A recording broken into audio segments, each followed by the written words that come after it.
বিসমিল্লাহির রহমানির রহিম। আসসালামু আলাইকুম my dear student, how are you? আশা করি তোমরা ভালো আছো। আমি তোমাদের দোয়ায় আল্লাহর অশেষ রহমতে ভালো আছি। আজকে এই অনলাইন ক্লাসে তোমাদের স্বাগতম। আমরা আজকে অনলাইন ক্লাসে প্রথম পত্রের অষ্টম অধ্যায়ের সপ্তম লেকচার নিয়ে উপস্থিত হয়েছি। আজকে আমাদের লেকচার জুড়ে যেটা থাকবে সেটা হচ্ছে স্বল্প বিস্তারে স্পন্দিত সরল দোলকের গতি, সরল ছন্দিত গতি। আমরা পর্যায়বৃত্ত গতির বৈশিষ্ট্য দেখেছি, সরল ছন্দিত গতির বৈশিষ্ট্য পড়েছি।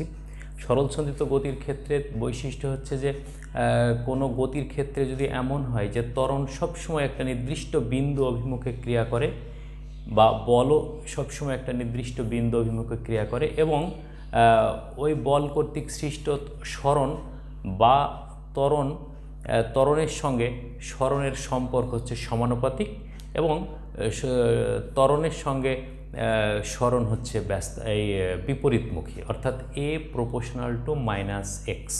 যদি এ প্রপোর্শনাল টু মাইনাস এক্স এই আকৃতির কোনো সমীকরণ আমরা পাই তাহলে সেটাকে আমরা বলবো হচ্ছে সরল ছন্দিত গতি। তো আজকে আমরা এই স্বল্প বিস্তারে স্পন্দিত সরল দোলকের গতির ক্ষেত্রে এটাই প্রমাণ করে দেখাতে সক্ষম হব যে এটা একটা সরল ছন্দিত গতির সমীকরণ।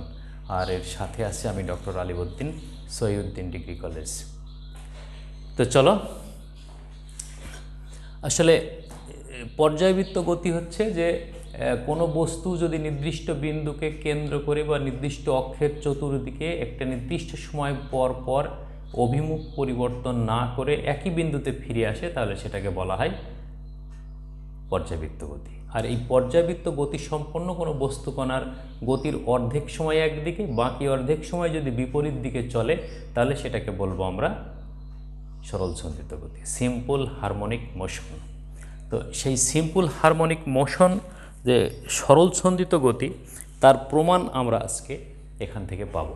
তো আমরা দেখি যে ও একটা শক্ত অবলম্বন বা সিলিংয়ে রক্ষিত কোনো হুক, সেই হুকের সাথে আমরা একটা সুতার সাহায্যে এম ভরের একটা বস্তুকে, অর্থাৎ এইভাবে একটা হুক, এর সঙ্গে আমরা এই এম ভরের বস্তুটাকে ঝুলিয়ে দিই। তাহলে এই বস্তুটার ওজন সব সময় mg নিচের দিকে কাজ করবে। এ বিন্দু থেকে এই বস্তুটা সবসময় কি নিচের দিকে কাজ করবে, আর সুতার টান থাকবে সবসময় ঊর্ধ্বমুখী। এই কারণে এই সুতাটা সব সময় কি থাকে, টান টান হয়ে থাকে। তাহলে সুতাটা সবসময় টান টান হয়ে থাকবে, তাহলে ওজনটা কাজ করবে খাড়া নিচের দিকে আর সুতার টান থাকবে উপরের দিকে।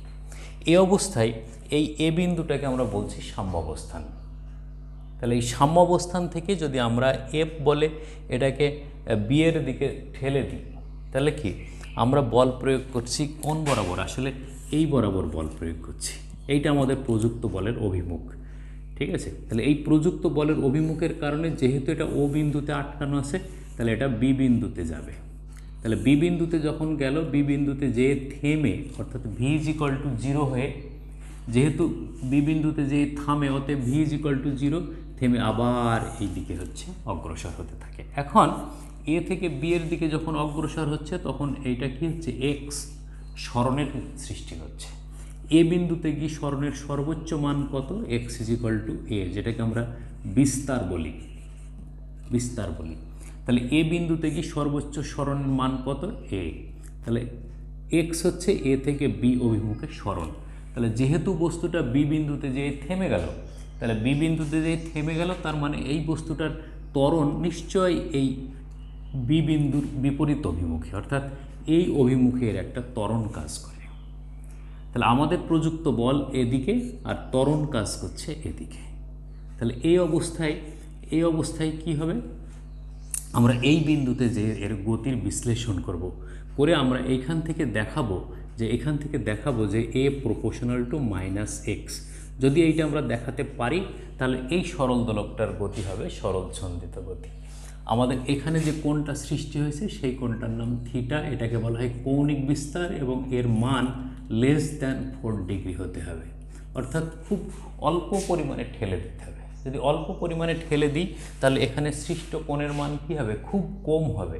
তাহলে সেই অল্প কোণ যদি হয় তাহলে আমাদের এইটা প্রমাণ করতে সক্ষম হব আমরা। তো দেখি অল্প কোণে রেখে দিলাম আমরা, এটা কৌণিক বিস্তারের মান 4 ডিগ্রির নিচে রাখলাম আমরা। তা রেখে আমরা কি করছি, এ থেকে বি এর দিকে বস্তুটাকে ঠেলে দিলাম। বি বিন্দুতে যেই বস্তুটা থেমে আবার সে হচ্ছে এই দিকে ফিরে আসবে। যখন বি বিন্দুতে যেই পৌঁছলো তখন এই বস্তুটার ওজন অর্থাৎ ববের ওজন খাড়া নিচের দিকে অর্থাৎ বিই বরাবর। এখানে কোণ যদি থিটা হয় তাহলে আমাদের এর সরল রেখা যদি আঁকি বিপরীতমুখী তাহলে এই কোণটার মানও থিটা। তাহলে এই থিটা কোণ তাহলে সুতার দৈর্ঘ্যের সঙ্গে থিটা বরাবর কোণে সোজা নিচের দিকে আমাদের ববের ওজন কার্যকর হচ্ছে। তাহলে এই ওজনটাকে যদি আমরা দুইটা উপাংশে বিভাজন করি তাহলে দেখা গেল বিই থেকে ই বিন্দু থেকে আমরা এর বর্ধিত অংশের উপর ইডি লম্ব আঁকি। তাহলে ইডি যদি লম্ব আঁকি তাহলে এই লম্বটা কি হচ্ছে, বিডিই একটা ত্রিভুজ সৃষ্টি করছে, এই ত্রিভুজের ভূমি হলো বিডি। তাহলে ভূমি বরাবর উপাংশ কত হবে, এম জি কস থিটা। এই এম জি কস থিটার কাজ কি, এম জি কস থিটা, এই এম জি কস থিটার কাজ কি? এম জি কস থিটার কাজ হলো এই যে সুতা যে টান, কেন্দ্রমুখী যে টান, সেই টানকে প্রশমিত করা। তাহলে এখানে যেটা ঘটছে যে টি সমান এম জি কস থিটা, এইটা একে অপরকে নাকচ করে দেয়।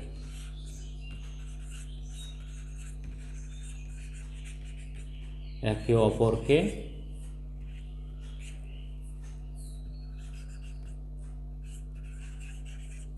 নাকচ করে দেয়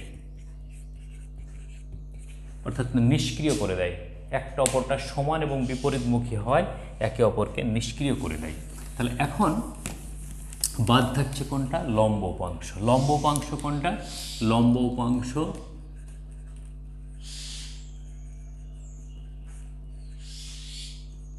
বিজি, এই যে এইটা।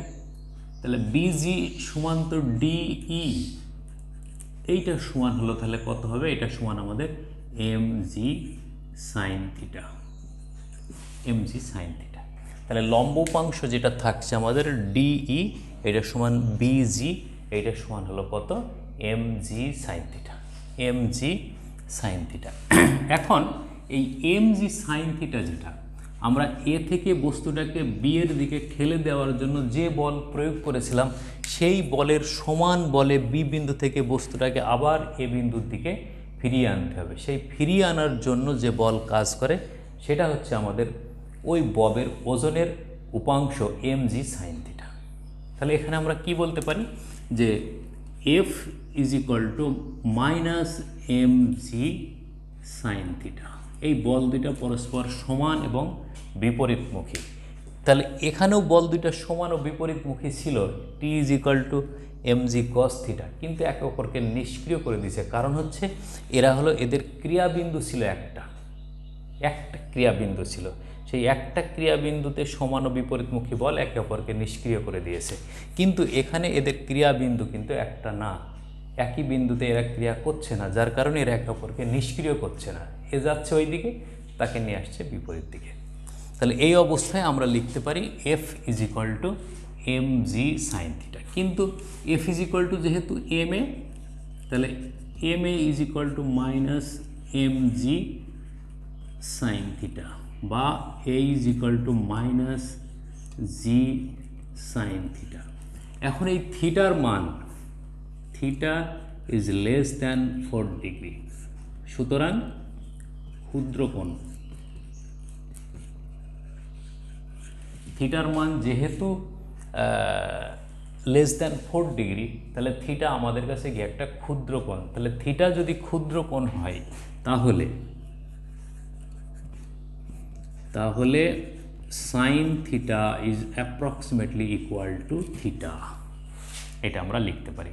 এটাই হলো আমাদের শর্ত, স্বল্প বিস্তারের শর্ত কি, যে theta is less than 4 degree. তাহলে থিটার মান যদি 4 ডিগ্রির কম হয়, থিটার মান যদি 4 ডিগ্রির কম হয়, তাহলে সেই ক্ষেত্রে আমরা কি বলবো, যে থিটা ক্ষুদ্র। তাহলে ক্ষুদ্র যদি হয় তাহলে সাইন থিটা সমান থিটা লিখতে পারি আমরা, ঠিক আছে। তাহলে এখন আমাদের এই সমীকরণটা দাঁড়াবে, অতএব A is equal to minus G theta minus G theta.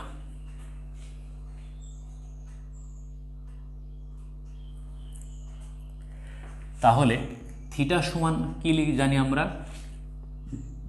অতএব থিটা ইজ ইকুয়াল টু চাপ বাই ব্যাসার্ধ। তাহলে চাপ কত, বিসি, সরি এবি, চাপ এবি ডিভাইডেড বাই ব্যাসার্ধ কত, ও এ অথবা ও বি, ও এ। এখন A B is equal two কী লিখি জানি আমরা, এ বি সমান হচ্ছে আমাদের সরণ। তাহলে সরণ এক্স, এটা কিন্তু রৈখিক সরণ। এ বি হলো আমাদের কি রৈখিক সরণ। তাহলে এ বি রৈখিক সরণ, এটা হলো এক্স।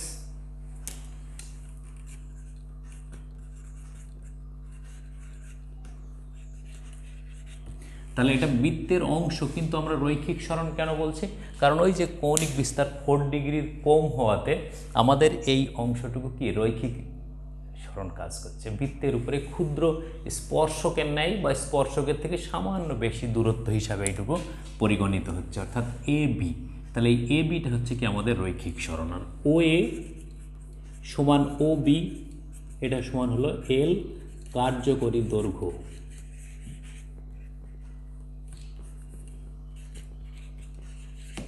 যেহেতু এটা একটা সরল দোলক, তাহলে এর কার্যকরী দৈর্ঘ্য, অতএব theta is equal to X by L. Theta is equal to X by L. চাপ বাই ব্যাসার্ধ, রেডিয়ানে কোণ সমান চাপ বাই ব্যাসার্ধ, এটা আমরা জানি। অতএব theta is equal to A B by O A. A B সমান হলো এক্স আর এ বি সমান হলো আমাদের ও এ সমান হলো এল। তাহলে এই দুইটা মান যদি আমরা এই সমীকরণে বসাই তাহলে কি পাবো, অতএব A is equal to minus G into X by L, G into X by L, বা A is equal to minus G by L into X. এখন প্রশ্ন হচ্ছে যে নির্দিষ্ট সরল দোলকের ক্ষেত্রে, নির্দিষ্ট সরল দোলক সবসময় নির্দিষ্ট বিন্দুতে কার্যকর হয়। তাহলে নির্দিষ্ট বিন্দু অর্থাৎ নির্দিষ্ট স্থানে জি এর মান কনস্ট্যান্ট, আর একটা নির্দিষ্ট সরল দোলকের জন্য এল তো কনস্ট্যান্ট। অতএব নির্দিষ্ট সরল দোলকের জন্য জি বাই এল ধ্রুবক। অতএব A is equal to minus ধ্রুবক ইন্টু এক্স, বা এ প্রপোর্শনাল টু মাইনাস এক্স। এই হলো আমাদের এক্সপেক্টেড ইকুয়েশন। তাহলে এ প্রপোর্শনাল টু মাইনাস এক্স কথাটার অর্থ হচ্ছে যে ত্বরণ সরণের সমানুপাতিক কিন্তু বিপরীতমুখী। তাহলে আমাদের আলোচনার উদ্দেশ্য কি ছিল, যে আমরা সরল দোলককে যদি স্বল্প বিস্তারে স্পন্দিত করি, স্বল্প বিস্তারে কম্পিত করি, তার কৌণিক বিস্তারের মান 4 ডিগ্রির কম হয়, তাহলে সরল দোলকের গতি সরল সন্দিত গতি হবে। আর সরল সন্দিত গতির বৈশিষ্ট্য কি, সরল সন্দিত গতির বৈশিষ্ট্য হচ্ছে যে ত্বরণ সব সময় একটা নির্দিষ্ট বিন্দু অভিমুখে কাজ করবে। এটা ত্বরণের মান সরণের সাথে সমানুপাতিক হবে কিন্তু বিপরীতমুখী। তাহলে আমাদের এখানে হয়েছে কি, ত্বরণ সরণের সমানুপাতিক কিন্তু বিপরীতমুখী, ত্বরণ সরণের বিপরীতমুখী কিন্তু সমানুপাতিক। তাহলে এখন আমরা এটাকে বলতে পারি যে এটা সরল সন্দিত গতির সমীকরণ। আবার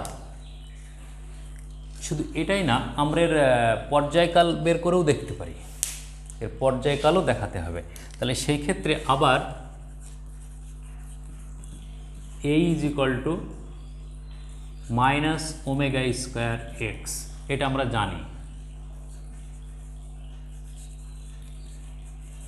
এটা আমরা জানি। তাহলে সেক্ষেত্রে অতএব omega square is equal to G by L, বা 2 pi by T is equal to root over G by L, বা T is equal to 2 pi root over L by G. এটা হলো সরল দোলকের দোলনকালের রাশিমালা। সরল দোলকের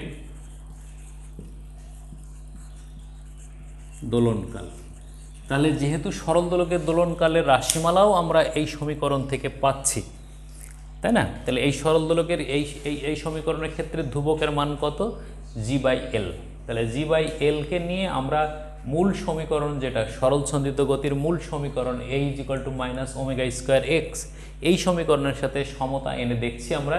এইটার এটা সমতা যদি নিয়ে আসি আমরা, তাহলে সেই ক্ষেত্রে ω² সমান g/l, অতএব t = 2π√L/g। তাহলে এই গতির ক্ষেত্রে তার দোলনকালের রাশিমালাও সরল ছন্দিত গতির সঙ্গে, এই পর্যায়বৃত্ত গতির সঙ্গে মিলে যাচ্ছে। তাহলে এখন আমরা কি বলতে পারি যে অবশ্যই স্বল্প বিস্তারে স্পন্দিত, শর্ত হচ্ছে আমাদের একটা, যে স্বল্প বিস্তারে স্পন্দিত সরল দোলকের গতি সরল ছন্দিত গতি, স্বল্প বিস্তারে স্পন্দিত সরল দোলকের গতি সরল ছন্দিত গতি।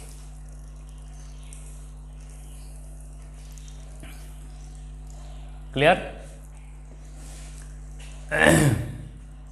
স্বল্প বিস্তারে স্পন্দিত সরল দোলকের গতি সরল ছন্দিত গতি।